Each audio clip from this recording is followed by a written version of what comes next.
దేవుని వాక్యం చూసుకుందాం. ఇంకా బైబిల్స్ ఉన్న వాళ్ళందరూ కూడా 1 పేతురు 1వ అధ్యాయము 3 నుంచి 5 వచనాల వరకు చదువుకుందాం.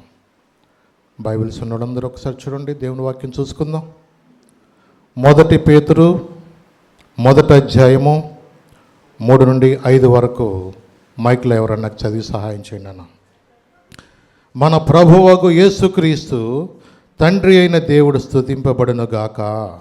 మృతుల్లో నుండి యేసుక్రీస్తు తిరిగి లేచుట వలన జీవముతో కూడిన నిరీక్షణ మనకు కలుగునట్లు అనగా అక్షయమైనదియు నిర్మలమైనదియు నైన స్వాస్థ్యము మనకు కలుగునట్లు ఆయన తన విశేష కనికరము చొప్పున మనలను మరలా జన్మింపజేసెను. కడవరి కాలమందు బయలుపరచబడుటకు సిద్ధముగానున్న రక్షణ మీకు కలుగునట్లు విశ్వాసము ద్వారా దేవుని శక్తి చేత కాపాడబడు మీ కొరకు ఆ స్వాస్థ్యము పరలోకమందు భద్రపరచబడి ఉన్నది.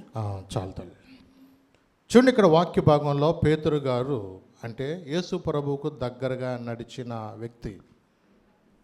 ఈ పేతురు గారు ఏమంటున్నారంటే, మీరు 5వ వచనం మళ్ళీ ఒకసారి చదువుతున్నాను. కడవరి కాలమందు బయలుపరచబట్టకు సిద్ధముగానున్న రక్షణ మీకు కలుగునట్లు విశ్వాసము ద్వారా దేవుని శక్తి చేత కాపాడబడు మీ కొరకు ఆ స్వాస్థ్యము పరలోకమందు భద్రపరచబడి ఉన్నది. ఏం భద్రపరచబడి ఉందంటండి? స్వాస్థ్యము. చెప్పండి నాతోటి, ఏంటిది అది? స్వాస్థ్యము. స్వాస్థ్యము అంటే, స్వాస్థ్యం అంటే అర్థం ఏంటంటే మనకి అది శాశ్వతమైనది, అలాగే అది ఎప్పుడూ కూడా అది ఇక పోనది, అంటే స్థిరమైనది, శాశ్వతమైనదిగా అది మాట్లాడుతూ ఉంటాం. కుమారులని మనం కూడా స్వాస్థ్యంగా భావిస్తాం. ఎవరిని అంటే ఏంటి? మా ఇంటి పేరు నిలబెట్టేవాడు, మా స్వాస్థ్యము కావాలని పెళ్ళయినాక ప్రతి తల్లి కూడా మనసులో ఆశించేదేంటి? కూతురు ఇస్తే ఇచ్చాడు కానీ దేవుడు, ముందు కొడుకిస్తే ఆ తర్వాత ఎవరు పుట్టినా పర్వాలా అన్నట్టుగా ఏ తల్లికైనా మనసులో కొంచెం ఉంటుందని నా భావన. అది అంటే స్వాస్థ్యము అంటే ఎప్పుడూ కూడా ఉండేది, స్థిరముగా ఉండేది, శాశ్వతముగా ఉండేది. నిజమే. అలాగే ఈ లోకంలో చాలా వరకు మనము ప్రభుత్వ పథకాలు చూస్తాం కదా, మీకు కొన్ని పేర్లు తెలిసే ఉంటాయి. ఆ పథకాలు అనేది శాశ్వతంగా ఉంటాయా, లేకపోతే ఈ ప్రభుత్వం వారు అమలు చేసేటప్పుడు మాత్రమే ఉంటాయా? ఏ ప్రభుత్వం వస్తే ఆ ప్రభుత్వం వారు మాత్రమే వాళ్ళ యొక్క పథకాలను వాళ్ళు అమలు చేస్తూ ఉంటారు. ఒకవేళ వేరే యొక్క ప్రభుత్వం వచ్చిందనుకో, ఈ పథకాలన్నిటిని ఏం చేస్తారు? పక్కన పెడతారు. వాళ్ళు అమలు చేసే వాళ్ళకు అనుకూలంగా ఉన్న పథకాలని వాళ్ళు అమలు చేస్తూ ఉంటారు. అంటే చూడండి, ఈ లోకంలో పార్టీలు శాశ్వతము కాదు, పథకాలు శాశ్వతం కాదు. అక్కడ దాకా ఎందుకు? మనిషి శాశ్వతమా? ఏదైనా వస్తువు కొనేటప్పుడు దానికి కొన్ని గ్యారెంటీ ఉంటుంది, కానీ మనిషి గ్యారెంటీ లేదు. వాళ్ళ ఒక వస్తువుకి ఏదైనా సరే 1 year గ్యారెంటీ అని రాసిస్తారు, మన స్టాంప్ వేసిస్తారు ఒక వస్తువు కొనుక్కొచ్చేటప్పుడు. కానీ మనిషికి గ్యారెంటీ లేదు ఈ రోజుల్లో. ఇందాకడ దాకా కనపడ్డాడు కదా, ఇప్పుడు ఎప్పుడేం జరిగింది అన్న ఆలోచన ఈ రోజున మనుషుల్లో కలుగుతూనే ఉంది. అయినా మనిషి ఈ రోజున దేనికి ప్రయాసపడుతున్నాడో, దేని కొరకు పాటుపడుతున్నాడో ఈ రోజున మనకు అర్థం కావట్లేదండి. అందుకని ప్రసంగి ఒక మాట చెప్పాడు. మీరు 10వ అధ్యాయంలో 14 నుంచి 15 దాకా కొంచెం ఒకసారి చదివితే ఆ యొక్క జ్ఞాని అయిన సొలొమోను తన అనుభవం చేత ఒక మాట చెప్తాడు. అక్కడ చూడండి, అక్కడ మీరు ప్రసంగి 10వ అధ్యాయము 14 నుంచి 15 దాకా ఒకసారి చదువునాను. చదువునాను గట్టిగా మైక్లో చదువు. కలుగబోవునది ఏదో మనుషులు ఎరుగకయుండినను, కలుగబోవునది ఏదో మనుషులకు బుద్ధిహీనులు విస్తారముగా మాట్లాడుదురు. నరుడు చనిపోయిన తర్వాత ఏమి జరుగునో ఎవరికి తెలియను. ఊరికి పోవు త్రోవ ఎరుగని వారై. ఏ దారి అంటండి ఇది? ఊరికి పోవు త్రోవ ఎరుగని వారై బుద్ధిహీనులు తమ ప్రయాసము చేత ఆయాసపడుదురు. చాలు తల్లి. ఇక్కడ ఏం రాయబడిందంటే కలగబోవున్నది ఏదో మనుషులకు ఎరగక ఉండినను. కాసేపట్లో ఏం జరుగుద్దో మనుషులు తెలియకపోయినా మనుషులు ప్రయాసపడుతున్నారు. ఏమన్నాడు ఇక్కడ? బుద్ధిహీనులు ఏమన్నాడు? బుద్ధిహీనులు విస్తారముగా మాట్లాడుదురు. నరుడు చనిపోయిన తర్వాత ఏమి జరుగునో ఎవరు తెలియజేస్తారు? ఊరికి పోవు త్రోవ ఎరుగును వారై. ఏ త్రోవ అంట? అంటే మనిషి ఎటు వెళ్ళాలో తెలవట్లా. అందుకని కొంతమందికి అర్థం కాక అన్నీ ఒకటే అని అన్నీ కలిపి ఒకే ఫ్రేమ్లో బిగించేస్తారు. నేను దాని వివరంగా నేను చెప్పలేను. కానీ అంటే మనుషులలో వాళ్ళకి తెలియదు ఏది మనకు శాశ్వతమో, ఏది మనకు పరలోకం ఇచ్చే దేవుడో, ఏది మనకు ఆశీర్వాదకరమైన మానమో, మనకు ఏది మేలుకరమైన మార్గమో ఈ రోజున చాలామందికి తెలియక ఏ మార్గమైనా ఒకటే. అవునండి, నీకు శాశ్వతమైనది ఏదో తెలియదు. ఈ రోజున దేవుడు అంటున్నాడు మన కొరకంట స్వాస్యమును భద్రపరచబడి ఉన్నది అంటున్నాడు. ఏం భద్రపరచు అంటాడు? యేసు ప్రభు శిష్యులతో కూడా ఒక మాట అన్నాడు. అందుకని వెళ్ళేటప్పుడు యోహాను సువార్త 14వ అధ్యాయంలో మీ హృదయాలు కలవరపడొద్దని చెప్పి వాళ్ళని కొంచెం ధైర్యపరుస్తూ ఆ మాటలు మాట్లాడుతున్నాడు. చదువుతల్లి. మీ హృదయమును కలవరపడనీయకుడి. మీ హృదయములను కలవరపడనీయకుడి. దేవుని యందు విశ్వాసముంచుచున్నారు. దేవుని యందు మీరు విశ్వాసముంచున్నారు కదా. నా యందును విశ్వాసముంచుడి. నా యందు కూడా మీరు విశ్వాసముంచండి. నా తండ్రి ఇంట అనేక నివాసములు కలవు. ఏంటంటే ఎవరింట్లో అంట? తండ్రి ఇంట ఏమున్నాయంట? అనేక నివాసములు కలవు.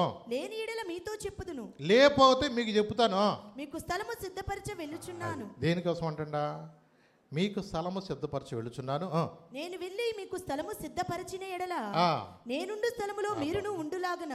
ఇది నిజంగా ఎంత ఆశీర్వాదం అండి. ఎక్కడంటండి? నేనుండు స్థలములంట మీరుండులాగన మరలా వచ్చి నా యొద్ద నుండుటకు మిమ్మును తీసుకొని పోవుదును. సామాన్యంగా ఒక్కొక్క ప్రాంతంలో ఉన్న పరిస్థితులు ఎలా ఉంటాయంటే, మీరు ఆ చివరే ఉండాలా, మీరు ఆ చివర ఉండాలా, మేము ఇక్కడ ఉండాలా, తలగడని మేము ఉండాలా అన్నట్టుగా ప్రజల్లో ఒకలాంటి భావం సమాజంలో పూర్వం ఉండేది. ఇప్పుడు కొంతవరకు అంతగా కనపట్లేదు. కానీ ఎక్కువగా పూర్వం ఏంటంటే వాళ్ళని కొంచెం డిఫరెన్సియేషన్ అనేది మనుషుల్లో కనపడుతూ ఉండేది. మేము ఫలానా అంటూ ఉండేది. కానీ ప్రభు ఏమన్నా తెలుసా? నేనుండు స్థలములో అంట మీరుండు లాగన. అంటే ప్రభు ఎక్కడుంటారో అక్కడంట మనల్ని ఉంచాలని ప్రభు మన కోసము స్వాస్యాన్నిగా మనకు భద్రపరిచాడు. ఎవరి కోసం అంటే మీకు కొంచెం అర్థం అవ్వాలంటే ఇందట మనం చదువుకున్న 1 పేతురులోకి రండి. 1 పేతురు పత్రికలో 3వ వచనం 4వ వచనం మళ్ళీ ఒక్కసారి చదువుదాం. ఒకసారి. మన ప్రభువగు యేసుక్రీస్తు తండ్రి అయిన దేవుడు స్తుతింపబడును గాక. మృతుల్లో నుండి యేసుక్రీస్తు తిరిగి లేచుట వలన. ఎక్కడంటండి? మృతుల్లో నుండి యేసుక్రీస్తు తిరిగి లేచుట వలన. కారణం అది జీవముతో కూడిన నిరీక్షణ మనకు కలుగునట్లు. ఏ నిరీక్షణ అంటే అది? జీవముతో కూడిన నిరీక్షణ మనకు కలుగునట్లు. అనగా అక్షయమైనదియు నిర్మలమైనదియు వాడబారనిది స్వాస్యము మనకు కలుగునట్లు ఆయన తన విశేష కనికరము చొప్పున మనలను మరలా జన్మింపజేసెను. మరలా జన్మింపజేసిన అనుభవం దేని కొరకు అంటే ఇక్కడ మనకు రాయబడింది. అది అక్షయమైనదియు నిర్మలమైనది వాడబారనిది అంట. అక్షయమైనది అంటే అది ఎప్పుడు క్షయం అవ్వదేక. నిర్మలమైనది అంటే ఎక్కడ కూడా ఏ కళంకం కూడా మర్మాలు ఏమి లేవు, అక్కడ కళంకం లేనిది.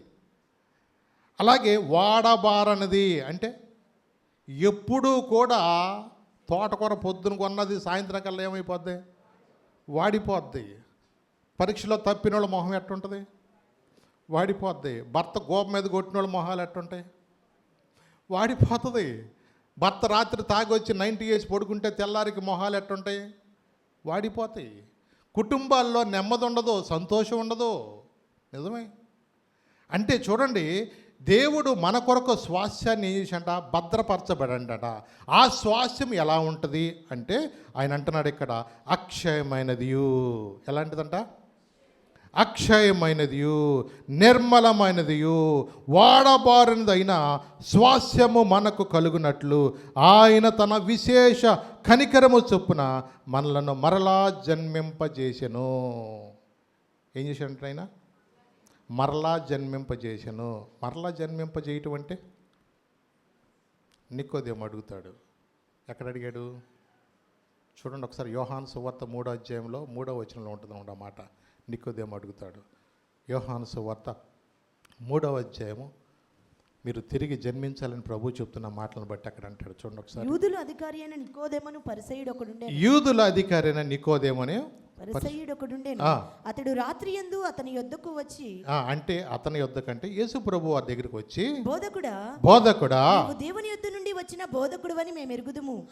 దేవుడు అతనికి తోడై ఉంటేనే గాని నీవు చేయుచున్న సూచక క్రియలను ఎవడనూ చేయలేడని ఆయనతో చెప్పాను.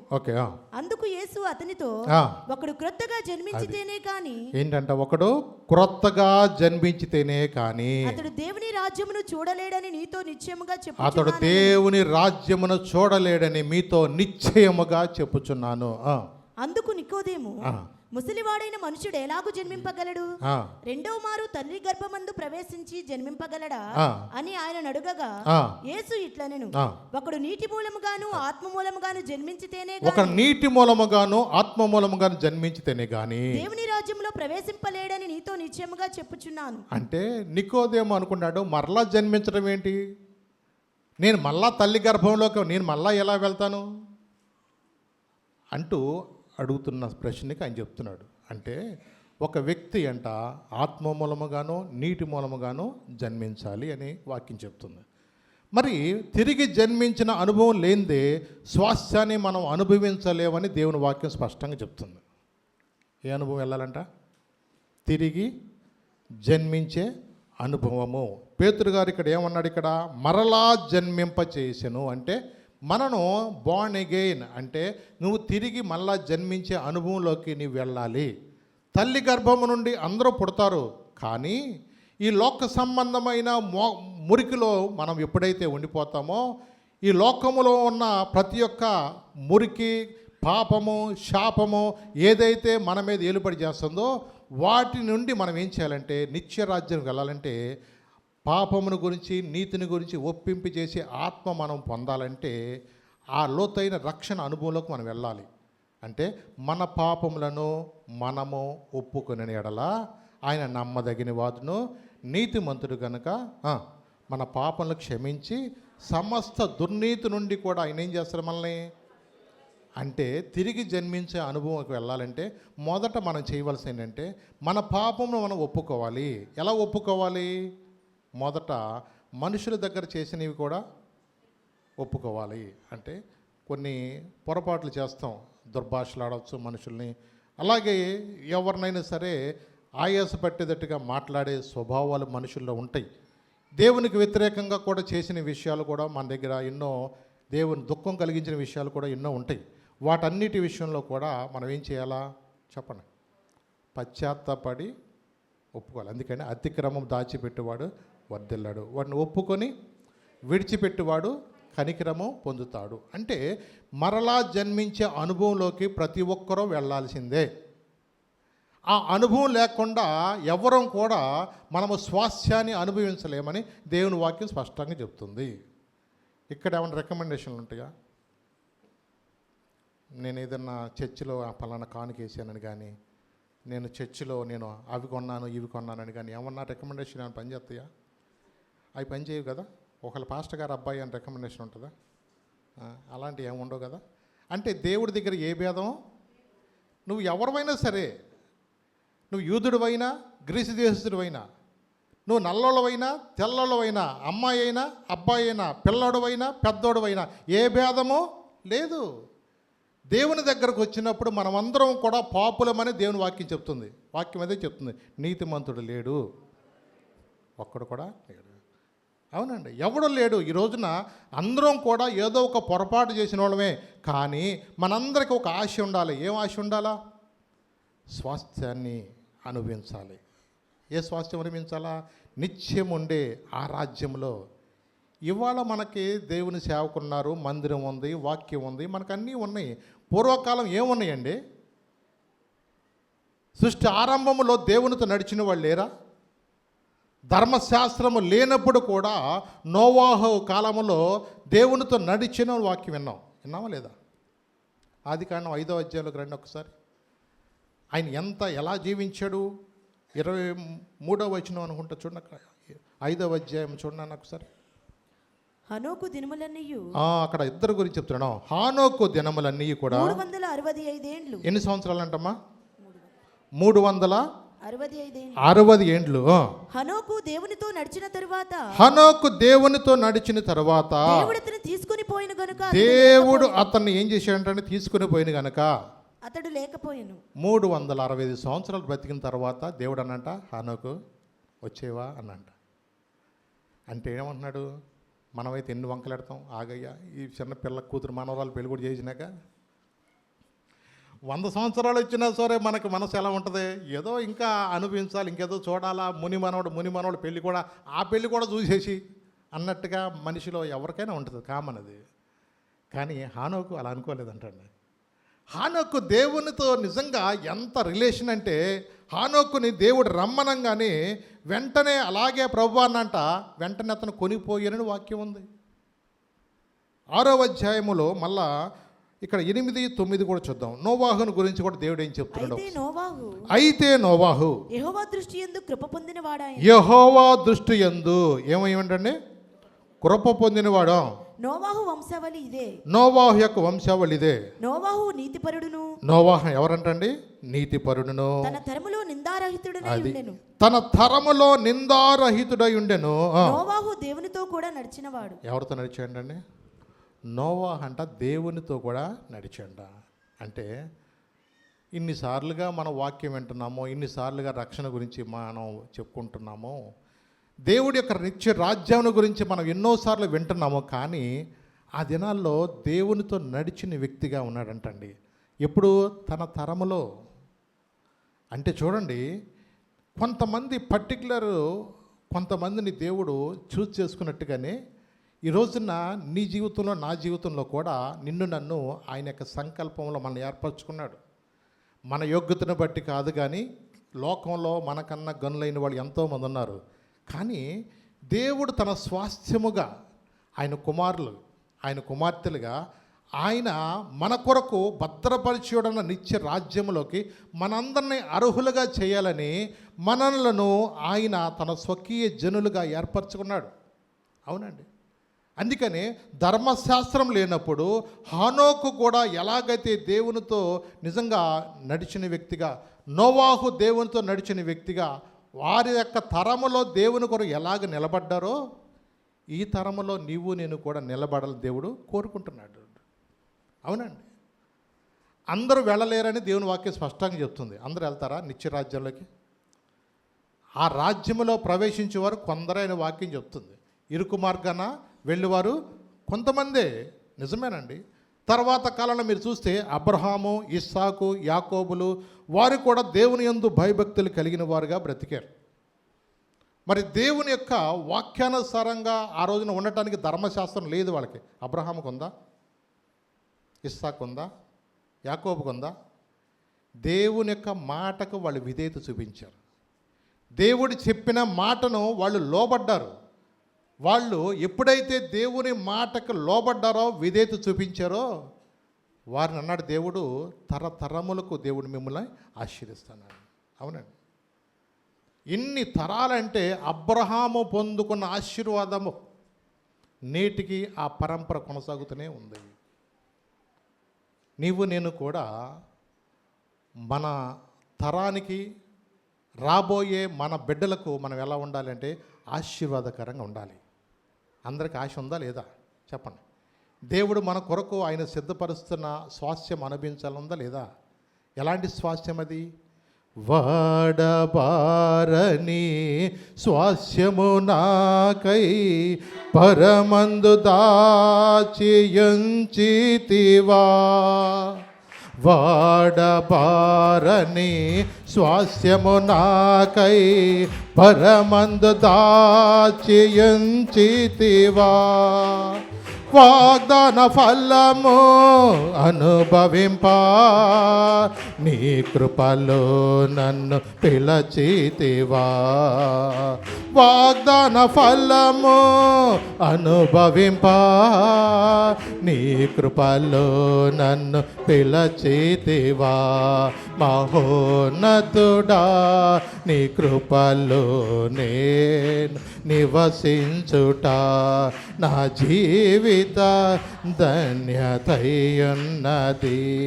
మహోన్నతుడా నీ కృపలో నేను నివసించుట నా జీవిత ధన్యతయున్నది. లేలుయా. అది ఎలాంటి స్వాస్యం అంటమ్మా? వాడబారనిది. అంటే నీ కొరకు దేవుడు సిద్ధపరిచింది ఎలాంటిదంటే అక్షయమైనది, నిర్మలమైనది, వాడబారని స్వాస్యము మన కొరకు దేవుడు ఏం చేశాడంట? భద్రపరిచి ఉన్నాడు. ఏం చేశాడంట? చాలామంది ధనవంతులైన వాళ్ళంట స్విస్ బ్యాంక్ అనే మరి ఆ బ్యాంకులో అంట కొంతమంది ఆస్తులు ధనాన్ని భద్రపరుచుకుంటారంట. ఏ బ్యాంక్ అది? స్విస్ బ్యాంక్ అనే బ్యాంకులో ధనవంతులైన వారు పెద్దవాళ్ళంట. వాళ్ళకున్న బంగారం అవనివ్వండి, వాళ్ళకున్న ఆస్తిని అవనివ్వండి, ఎవరికి తెలియకూడదు అని అంత సీక్రెట్గా మెయింటైన్ చేసే స్విస్ బ్యాంకులో ఏం చేస్తారంటే వాళ్ళు దాన్ని భద్రపరుస్తూ ఉంటారు. ఎందుకంటే సామాన్యంగా తెలుసు మరి ఎక్కడ దాచినా, భూమిలో దాచినా ఇవాళ మొత్తం చెక్ చేస్తున్నారు. చిన్న చిన్న వ్యక్తులను కూడా మన ఈ మధ్య హోంగార్డ్ వ్యక్తిని పట్టుకుంటే కూడా ఇంట్లో ఎన్నో కోట్లు దొరికినాయి అంట. అంటే ఇలాంటి పరిస్థితుల్లో ఇవాళ సమాజంలో అడ్డదిడ్డంగా సంపాదించే వాళ్ళు ఎంతోమంది ఉన్నారు. వాళ్ళు అనుకునేది ఏంటంటే నా ధనాన్ని నా తరాలకి నేను భద్రపరిచాను అనుకుంటున్నారు. కానీ వాళ్ళకి అర్థమవుతుంది ఏంటంటే ప్రభు అన్నారు చూసారు ఒకసారి, వెర్రివాడా. ఏమన్నాడంట? వెర్రివాడా.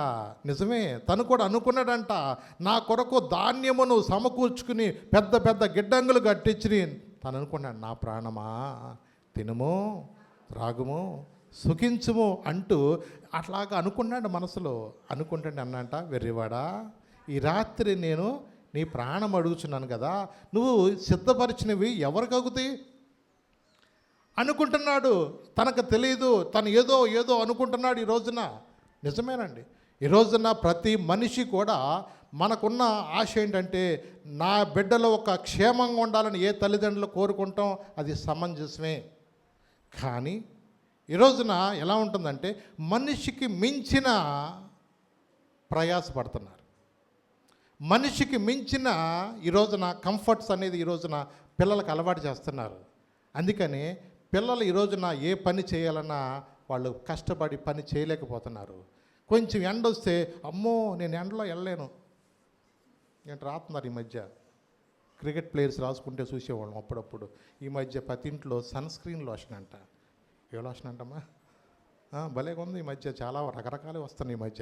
అంటే పిల్లలకు కూడా ఈ రోజున ఎండలోకి వెళ్తే నేను ఎక్కడ నా మొహం నల్లగైపోద్దో అని, ఊరి కర్రోడా నువ్వు పుట్టిందే కర్రీ వాళ్ళది, ఎండలోనే పుట్టావు, మన నల్లోళ్ళమే మన మట్టోళ్ళమే. కానీ ఏదో మనసులో అనుకుంటాం, ఏదో ప్రయత్నం చేస్తాం. చిన్న పిల్లల కాడి నుంచి వాళ్ళు ఈ మధ్య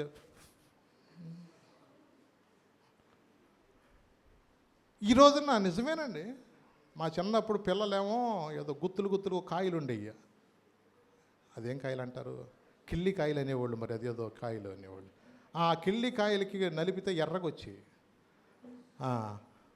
అవి ఎర్రగా నలిపింది కొంచెం రాసుకునేవాళ్ళు ఆ రోజుల్లో. ఇవాళ అబ్బో అవి కూడా చాలా కాస్ట్లీ అయిపోయాయి అంట. చిన్న పిల్లల కానించి పెద్ద రోజు పెళ్లి కూతురండి అనుకోవచ్చు. ఇవాళ ప్రతి పిల్లలకి అదే అలవాటు అయిపోయింది.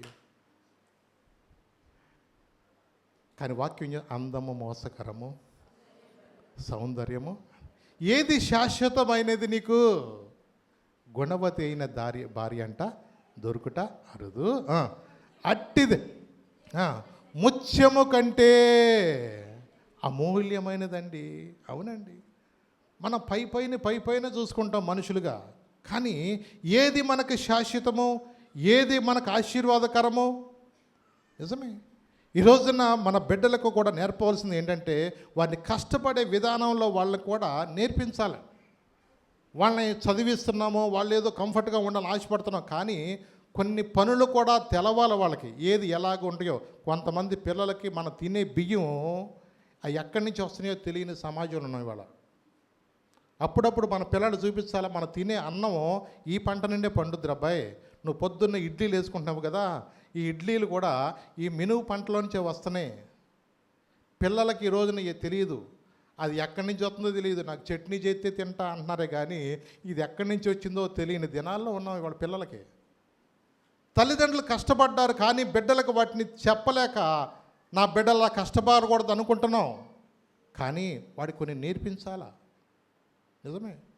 కొంతమంది వారి వ్యాపారంలో మెలకువలు కలిగి నేర్చుకోవాలని పిల్లల్ని కొంతమందికి ఛాలెంజ్గా రే నువ్వేమీ లేకుండా బతికి చూపించని కొంతమంది తల్లిదండ్రులు వాళ్ళని కొన్ని పరిస్థితుల్లో విడిచిపెడుతున్నారు. వాళ్ళు నా పేరు చెప్పకుండా నువ్వు కష్టపడాలంటే ఒక వ్యక్తి అలాగే వెళ్ళాడు. ఆ వ్యక్తి కూడా అలాగే తండ్రి పేరు ఎక్కడ చెప్పొద్దు, నా పేరు ఎక్కడ చెప్పకుండా నువ్వు కష్టపడి నేర్చుకో. ఎందుకంటే నువ్వు కష్టపడితే రేపొద్దున నీ చేతిలో పెట్టి వెళతా, నేను ఎత్తుకెళ్ళేది ఏం లేదు. 4 రోజుల్లో నేను ఎట్టాగ వెళ్ళిపోతా, కానీ నీకు దాని విలువ తెలియాలి.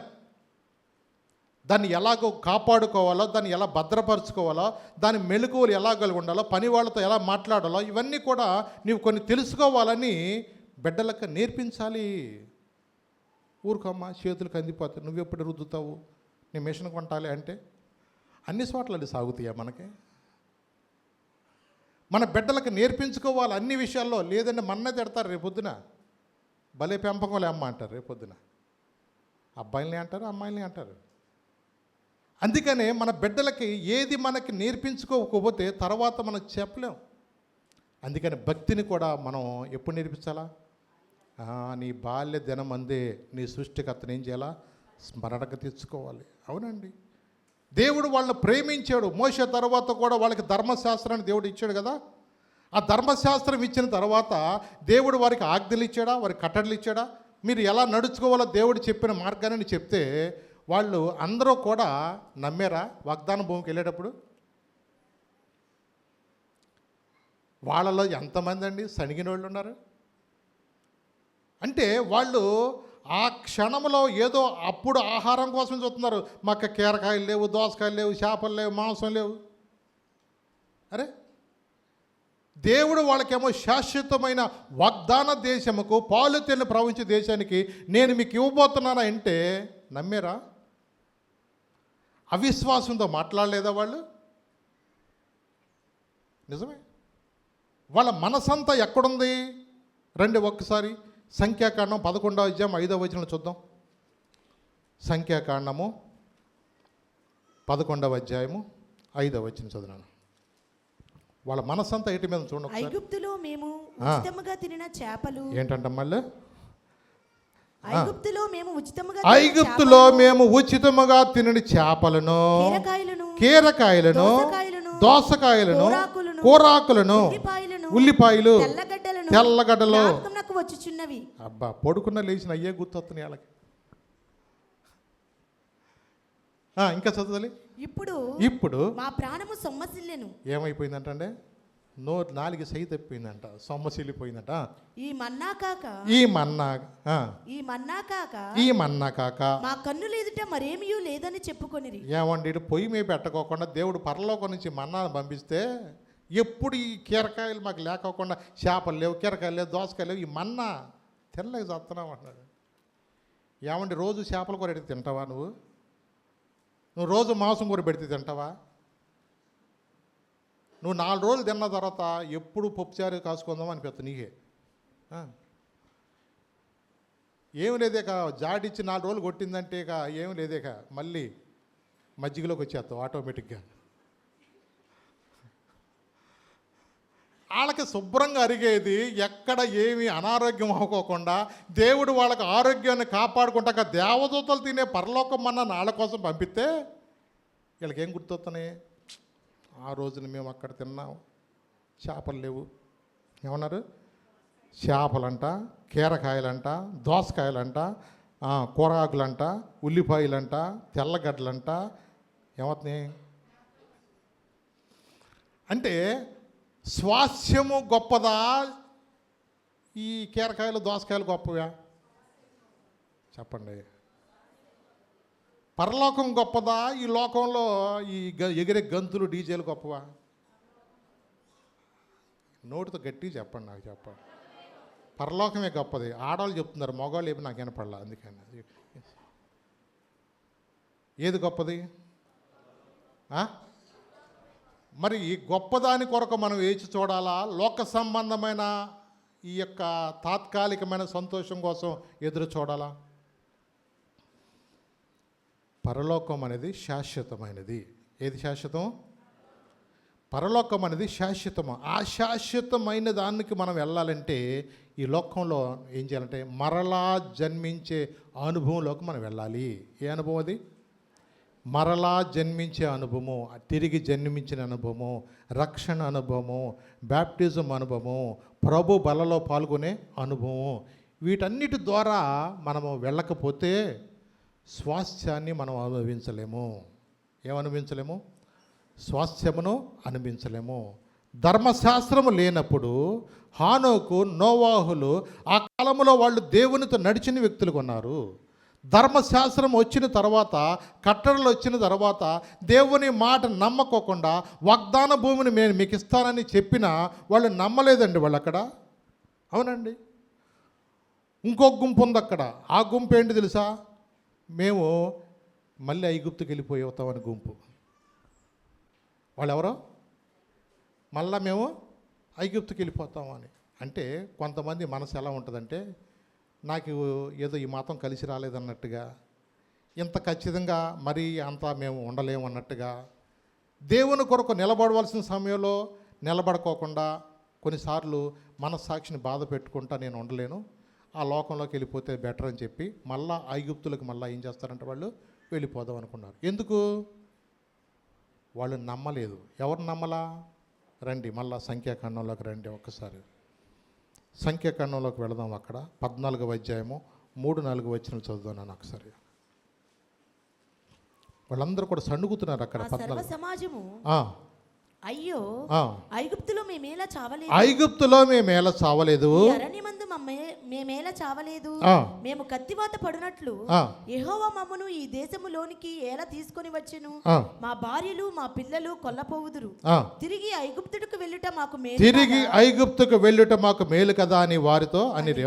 వారు మనము నాయకుని ఒకరిని నియమించుకొని ఐగుప్తునకు తిరిగి వెళ్ళుదామని ఒకరితో ఒకడు చెప్పుకొనగా. ఏమనుకుంటున్నారండి మళ్ళీ వాళ్ళకి ఎలా ఉందంటే, మేము అక్కడ చూసినప్పుడు ఈ అనాకీయులు వాళ్ళు ఎలా కనపడుతున్నారంట, వాళ్ళ దృష్టికి మేము మిడతల వలె కనపడుతున్నాము. అంటే మనం వాళ్ళని జయించలేము అనుకుంటున్నారు. ఒకటి, నీ దృష్టిలో నువ్వు మానుకోలేవు అనుకుంటున్నావు అంటే అది నీ దృష్టిలో ఒకవేళ అనుకోవచ్చేమో, కానీ దేవుని దృష్టిలో అది సాధ్యమే. నీకు అసాధ్యమేమో కానీ దేవునికి అది సమస్తము సాధ్యమే. ఏమండి, వాళ్ళని పాలు తేళ్లు ప్రవహించే దేశానికి నడిపించడానికి ఎర్ర సముద్రాన్ని వాళ్ళ కోసం ఏం చేశాడు దేవుడు? పాయలుగా చేసి ఆరిన నేల నడిపించిన దేవుడు నీ కోసం నీ అలవాటు నేను మానిపించలేడా? నీ మీద నువ్వు ఆధారపడినంతకాలం నువ్వు మానలేవు ఏది కూడా. నువ్వు మానాలంటే నువ్వు ఎవరి మీద ఆధారపడాలా? దేవుని మీద ఆధారపడాలా. నువ్వు అందుకనే దేవుని మీద మనం అప్పగించుకుంటే నీకు వాటి మీద ఏం చేస్తాడంటే అసహ్యం పుట్టిస్తాడు. ఖైనీ లేనిది కొంతమంది పొళ్ళు జిమ్ జిమ్ జిమ్ జిమ్ అని అవుతాయి కొంతమందికి. నువ్వు ఎలాంటి వ్యక్తివైనా సరే, నువ్వు ఒకవేళ నీకు అది అసాధ్యం అనుకున్నా ప్రభువుని అడుగు, ప్రభా నేను ఈ బలహీనత మానలేకపోతున్నానయ్యా, ఈ ఒక్క బలహీనత వల్ల నేను ప్రభు బలలో నేను ముందుకు వెళ్ళలేకపోతున్నానయ్యా, దీని నుంచి నన్ను విడిపించయ్యా అని నువ్వు చేసే చిన్న ప్రార్థన నిన్ను విడిపించలేడా? నీకున్న ఒక్క త్రాగుడు కానీ ఏదో ఒక చిన్న బలహీనత ఏదైనా అది దేవుడిని నువ్వు మానిపించలేడా? ఒకటి, నీ స్వబుద్ధిని నువ్వు ఆధారం చేసుకోవద్దు. ఏం ఆధారం చేసుకోవద్దు? నీ కంట్రోల్లో నువ్వు ఉంటుంది అనుకోవద్దు. ఎప్పుడు కూడా మనము ఎప్పుడు కూడా ఆయన చేతులకు అప్పగించుకోవాలి. నీ భారము ఏం చేయాలి? యెహోవా మీద మోపము. ఆయన నిన్ను ఆదుకుంటాడండి. మన భారం ఎప్పుడు కూడా నీ మీద కాదు, నువ్వు ఆధారపడటం కాదు. నువ్వు ప్రతి విషయంలో కూడా అబ్రహాము చెప్పినట్లుగా విశ్వాసులకు తండ్రిగా ఆయన ఎలాగైతే దేవుని మీద ఆధారపడ్డాడో దేవుడు విడిచిపెట్టాడా?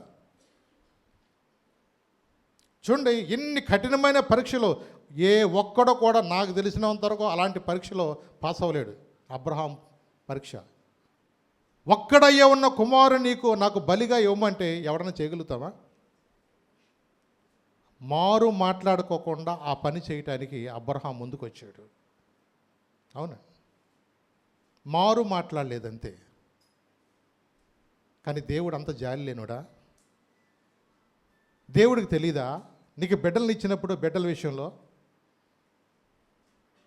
నీ కుటుంబం విషయంలో దేవుడు నిన్ను ఒక ప్రణాళికతో నిన్ను జతపరిచినప్పుడు నిన్ను ఎలా పోషించాలో, నిన్ను ఎలా కాపాడాలో, నీకు ఎలాగైతే ఆరోగ్యం ఇవ్వాలో దేవుడు తెలీదా? కానీ ఈ రోజున చాలామంది ఏమనుకుంటారంటే, వాళ్ళ సొంత ఆలోచన బట్టే నేనేదో మానుకోవాలనుకున్నా నువ్వు ఎప్పుడూ మానుకోలేవు. ప్రభు దగ్గరికి వచ్చి అడగల, ప్రభా నన్ను విడిపించు, ఈ చిన్న బలహీనత నుంచి నన్ను విడిపించయ్యా, నా కోసం నువ్వు అయ్యా స్వాస్థ్యాన్ని భద్రపరిచావని చెప్పిన ఈ గ్రహింపు లేని ఈ మనసు నీకు దూరం చేస్తుంది ప్రభా. చాలామంది కూడా ఆ ఒక్క బలహీనతను బట్టి మందిరంలో అడుగు పెట్టలేక, వాళ్ళకి ప్రభు అంటే ఇష్టమే, దేవుడు అంటే ఇష్టమే, కానీ చాలామందిలో ఏంటంటే నేను మానుకోలేను అనుకుని ఏదో నన్ను కొంతమంది హేళనగా మాట్లాడతారు, ఏంట్రా ఇప్పుడు దేవుడు గుర్తొచ్చాడు అంటారేమో అన్నట్టుగా మనుషులు వారి కోసం భద్రపరచబడిన స్వాస్థ్యాన్ని కూడా చేతులారా తృణీకరించే ప్రజలు ఈ రోజుకి చాలామంది ఉన్నారు. అవునండి, ఈ రోజున మనుషులకు అర్థం కావట్లా.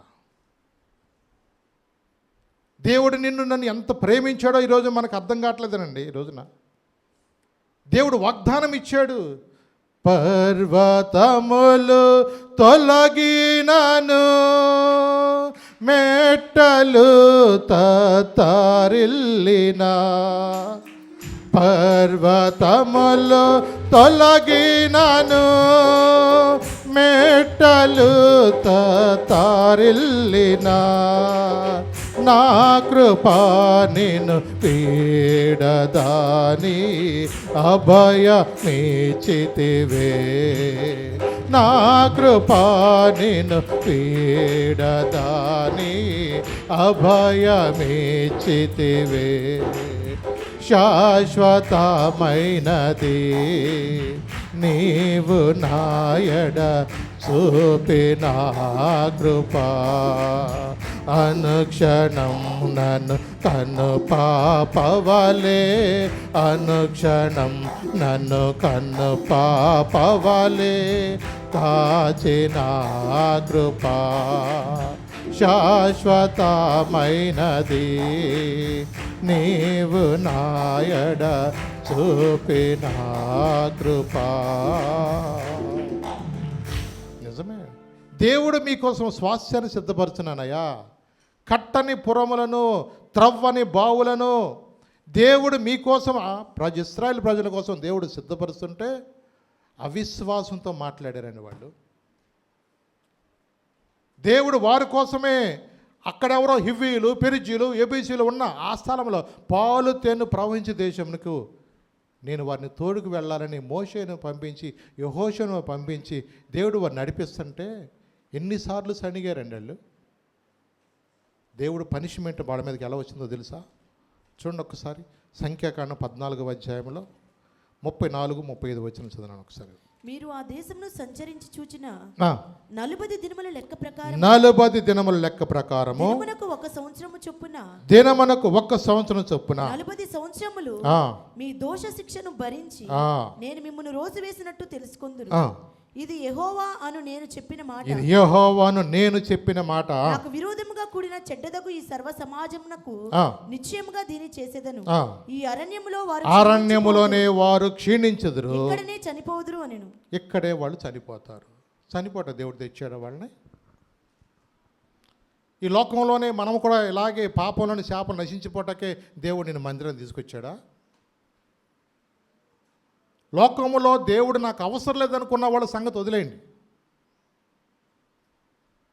దేవుడు నాకు కావాలి, దేవుని యొక్క స్వాస్థ్యాన్ని కూడా నేను అనుభవించాలి, దేవుని రాజ్యమునకు నేను హక్కుదారులుగా ఉండాలని నమ్మి విశ్వాసంతో వచ్చిన మన జీవితాల్లో మనం ఎంతవరకు నమ్ముతున్నాము? వాళ్ళు బయటపడ్డారు, మనం బయటపడలా, అంతే. వాళ్ళు నమ్మలా. ఇప్పుడు రక్షణ పొందిన వాళ్ళు కూడా నమ్మనట్టే కదా, అంతేనా? నికోదేముతో ఏమన్నాడు? ఒకడు ఆత్మ మూలముగాను నీటి మూలముగాను జన్మించినదే పరలోక రాజ్యములకు వెళ్ళలేడు. మరలా జన్మించే అనుభవంలోకి లేకపోతే స్వాస్థ్యం అనుభవించాలని వాక్యం చెప్తుంది కదా. మరి మరలా జన్మించిన అనుభవంలోకి ఎంతమంది ఈ రోజున మందిరానికి వచ్చి వాక్యం ఇస్తూ కూడా వింటూ కూడా నాకు కాదులే అనుకుంటే మౌనంగా వెళ్ళిపోయేవాళ్ళు ఎంతమంది లేరు ఈ రోజున? మా దాకా రాలేదు కదండి అనుకోవద్దు. కొంతమందికి చెప్పి వస్తుంది, కొంతమందికి చెప్పి రాదు. ఏ క్షణం ఎలా ఉంటుందో మనకు తెలియదు. అందుకని దినములు చెడ్డవి గనక సమయాన్ని పోనివ్వక సద్వినియోగం చేసుకో. ఆ దినమందు రొమ్ము కొట్టుకు నేర్చేవారుగా మనం ఉండకూడదు. వాళ్ళ బ్రతినాడు దేవుడు చెప్పాడు, నేను మీకు ఇస్తున్న కణాను చూసి రండయ్యా, గోత్రానికి ఒకరిని పంపిస్తే ఇద్దరు మాత్రం నమ్మారు, 10 మంది అవిశ్వాసంతోనే మాట్లాడారు. అదే రేషియో ఇప్పటికీ కొనసాగుతుంది. అదే రేషియో. ప్రపంచంలో ఎంతోమంది ఉన్నా, ఎంతో సువార్త ప్రకటించబడుతున్నా, ఎంతోమంది దైవజనులు ఉన్నా, ధర్మశాస్త్రం ఉన్నా, మనకి ఈ రోజున బైబిల్ వాక్యం ఉన్నా, ఆయన కట్టడిలో వాక్యం ఎలా వినాలో చెప్పగలిగిన బోధకులు మనకి ఈ మధ్యలో ఉన్నా, ఈ రోజున నమ్మని వాళ్ళు చాలామంది ఉన్నారు. అవును, రక్షణ పొందిన వారు చాలామంది ఉన్నారు. నేను చనిపోతే పరలోకం వెళతామన్న నమ్మకం లేని వాళ్ళు ఇంకా చాలామంది ఉన్నారు. అలవాటు భక్తి నుంచి మనం బయటపడాలి. ఇన్ని వివరంగా దేవుడు మనతో మాట్లాడిన అయ్యలారా, రక్షణ పొందడానికి నేనేం చేయాలని ఆ సైన్యాధిపతి అడిగినట్టుగా ఈరోజు ఎవరు అడగలేకపోతున్నారు. నేను చాలా సంవత్సరాల నుంచి వాక్యం వింటున్నానండి, ప్రార్థనకు వస్తున్నానండి. చిన్న చిన్న మనసులో ఏదో ఒక చిన్న మనసు మనుషుల్లో దేవుని దూరం చేయటానికి తెలియకోకుండా మనసులో తర్వాత చూద్దాంలే, ఈ సంవత్సరం చూద్దాంలే, అందరం కలిపి ఒకసారి మనం ప్రార్థన చేసుకుని మారు మనసు పొందాలి అనుకుంటూ వాయిదా వేసుకుంటున్న వాళ్ళు చాలామంది ఉన్నారు. సమర్థించుకుంటూ కూడా నేను బాగానే ఉన్నాలనుకుంటున్న వాళ్ళు కూడా చాలామంది ఉన్నారు. రోజున ఒక రోజున ఎట్టాగ ఒక దైవజనుడు కూడా గొప్ప పరిచర్య చేస్తూ అది ప్రార్థన చేసుకుంటున్న సమయంలో దేవుడు ఆయనకు ఒక దర్శనం చూపిస్తున్నాడు. ఆ దర్శనంలో ఆయన చూస్తున్నప్పుడు ఆయన ఆకాశమునకు అలాగూ ఎత్తబడినట్లుగా, ఆయన ఎదుట 2 ద్వారాలు తెరవబడినట్లుగా, ఆ 2 ద్వారాల్లో కూడా ఆయన వెళుతున్నప్పుడు ఆయన ఒక తలుపు అలాగ తట్టినప్పుడు ఆ తలుపు దేవదూత తలుపు తీసిందంట. ఎవరండి మీరు అని అడిగారంట. అక్కడ ఎవరండి మీరు అని అడిగితే ఆయన చెప్తున్నంట, అమ్మా నా పేరు రెవరెండ్ సాత్విక్ రాజు, పేరు ఉంటుంది చూడండి దానిలో. జీవగ్రంథం తీసి చూస్తే సాత్విక్ రాజు అనే పేరు ఎక్కడ లేదండి మాకు. సరిగ్గా చూడండి అమ్మా, 40 సంవత్సరాలు సేవ చేస్తున్నాను నేను. 5,000 మంది బాప్తీసాలు నేను ఇచ్చాను. పెద్ద పెద్ద మీటింగులు పెట్టి దేవుని పరిచయం ఎంతో చేశాను. ఎన్నో దురాత్మను వెళ్ళగొట్టావు, ఎన్నో అద్భుతాలు జరిగించావు. సారీ అండి, నాకైతే పేరు కనపడలేదు. తలుపు వేసేసారు. తలుపు వేయబడిన తర్వాత ఏం చేయాలో అర్థం కాక అలా చూస్తూ ఉంటుంటే ఈలోపు కనిపెట్టుకుంటూ ఉన్న సాతాను దూతలు ఇద్దరు వచ్చి నువ్వు రా అని లాక్కెళ్తున్నారంట. ఇదంతా దర్శనంలో ఆయన కనపడుతుంది. ఈ దర్శనంలో ఆయన చూస్తున్నప్పుడు ఆ సాతాను లాక్కెళ్తుంటే నేను ఇక్కడ కాదు వెళ్ళాల్సింది, నేను పరలోకం వెళ్ళాలా, నన్ను ఎక్కడ తీసుకెళ్తారేంటి, నేను రాను అని ఇటు మొరాయించి గుంజుకుంటూ బాధపడుతున్నానంట.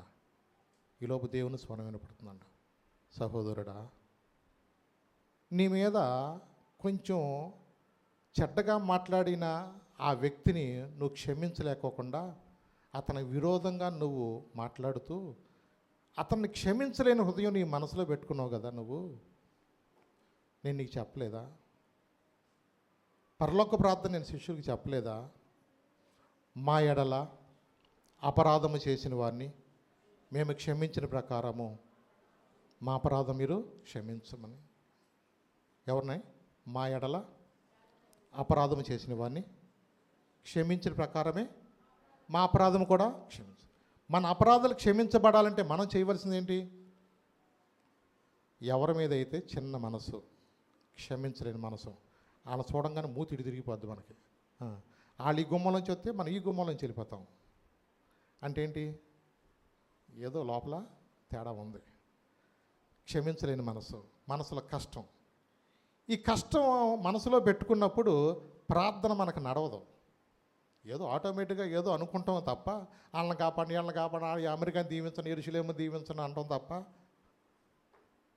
అయ్యా నీకు ఆయాసకరమైన మార్గము నా యందు నేను చూడయ్యా, అయ్యా నా హృదయంలో ఎక్కడైనా నీకు విరోధమైన స్వభావం నాలో ఉందే చూడు ప్రభా, అప్పుడప్పుడు కొంచెం 90 చేస్తున్నానయ్యా, నన్ను క్షమించు ప్రభా, ఇది మానలేకపోతున్నాను ప్రభా. ఏదో ఒకటి మనిషి కన్నాక అన్నీ ఉంటాయా?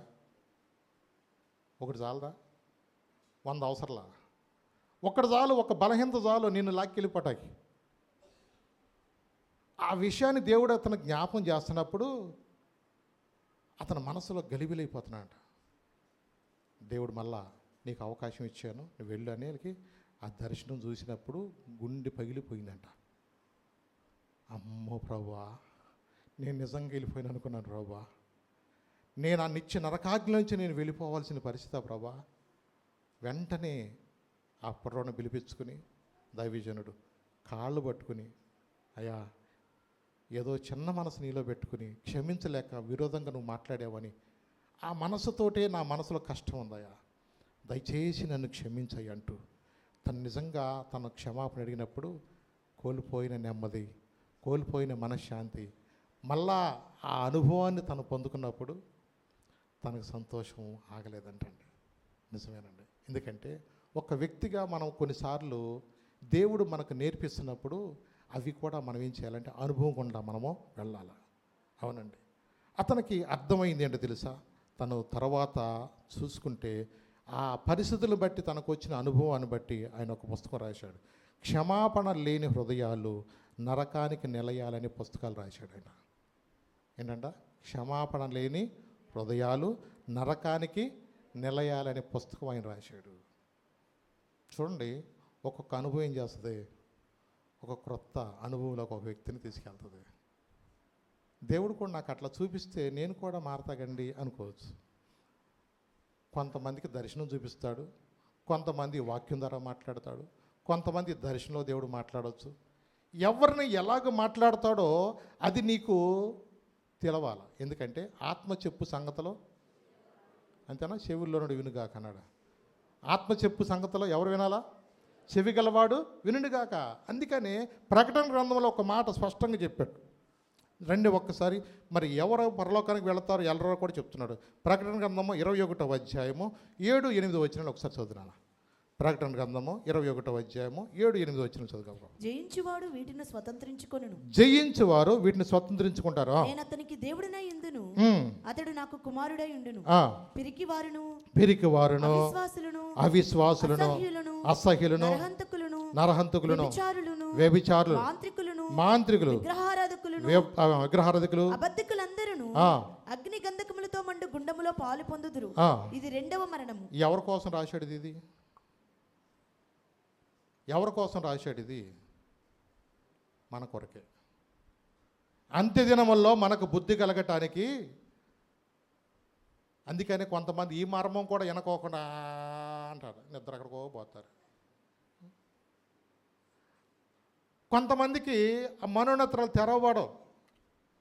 కొంతమంది ఫోన్లో చాటింగ్ చూసుకుంటూ ఉంటారు.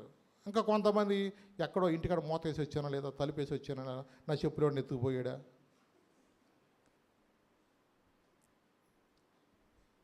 మనం ఎక్కడికి వచ్చాం? ఏ మాటలు వింటాకు వచ్చాము?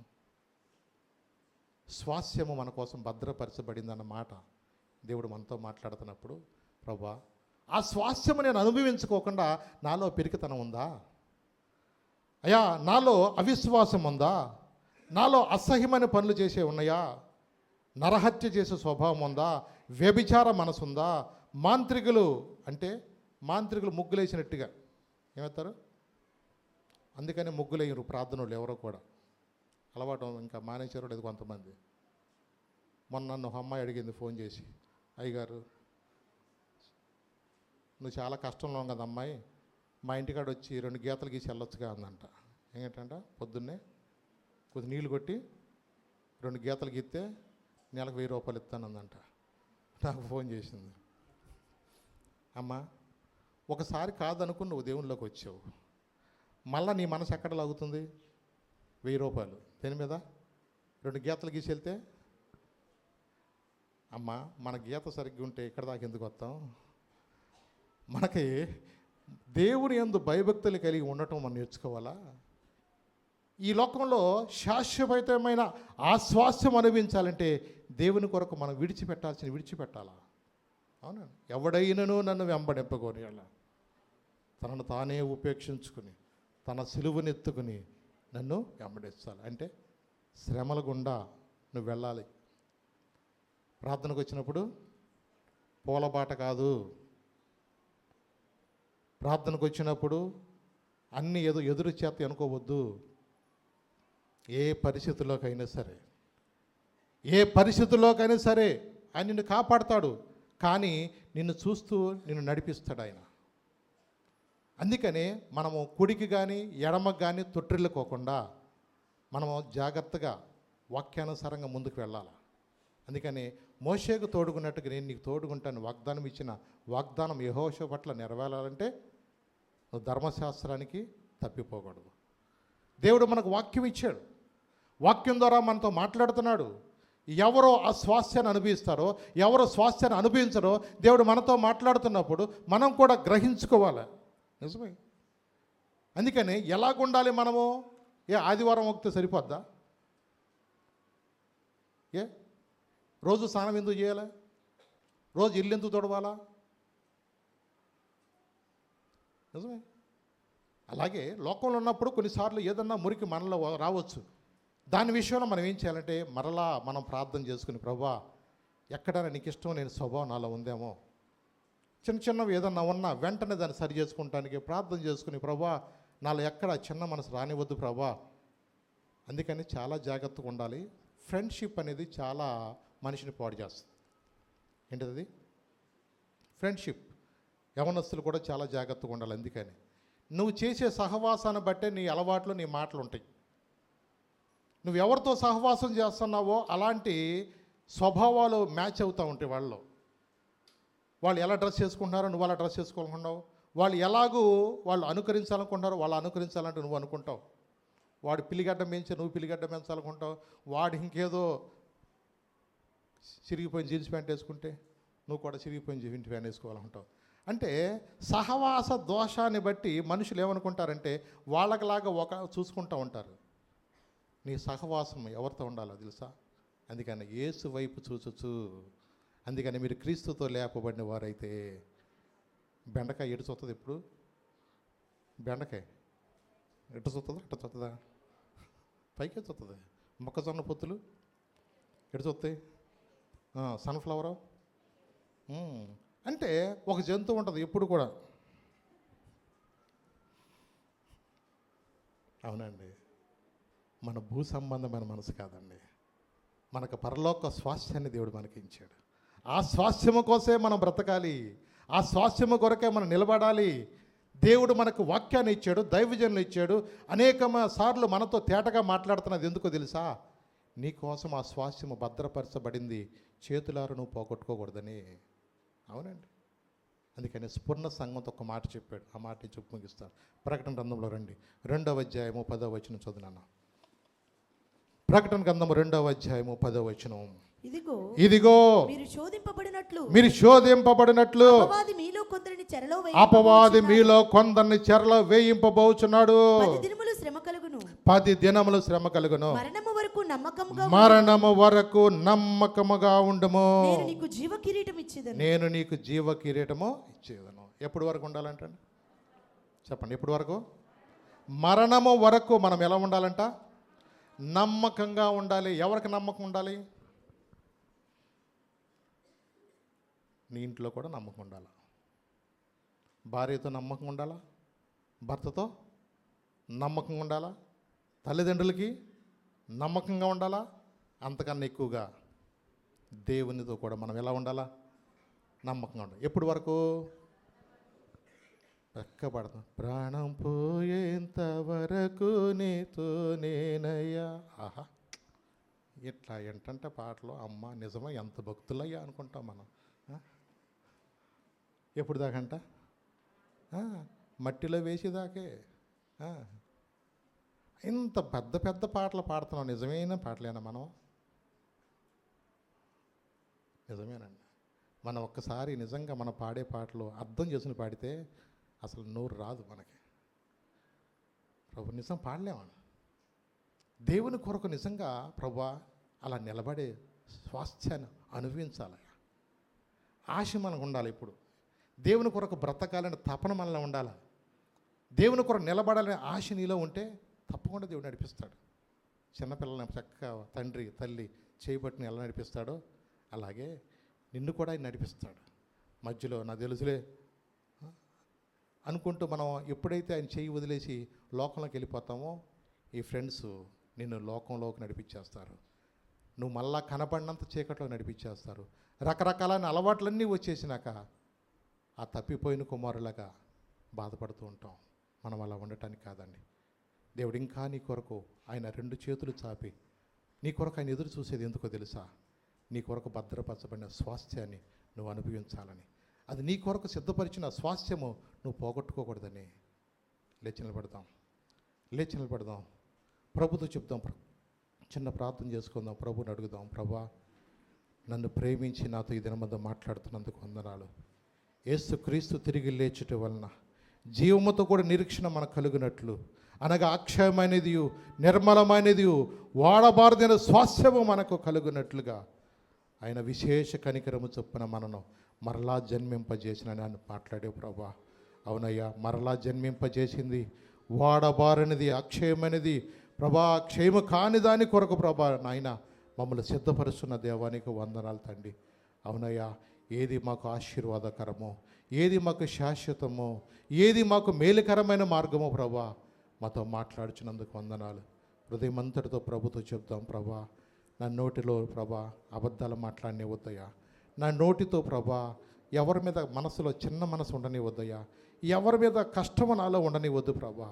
అయ్యా, నీ కొరకు నేను బ్రతకాలని ఆశపడుతున్నానయ్యా. నా కొరకు నువ్వు భద్రపరిచిన స్వాస్థ్యము నేను అనుభవించాలని ఆశపడుతున్నాను ప్రభా. ఈ లోకము దాని ఆశలు గతిస్తే అన్నావు అని ప్రభా.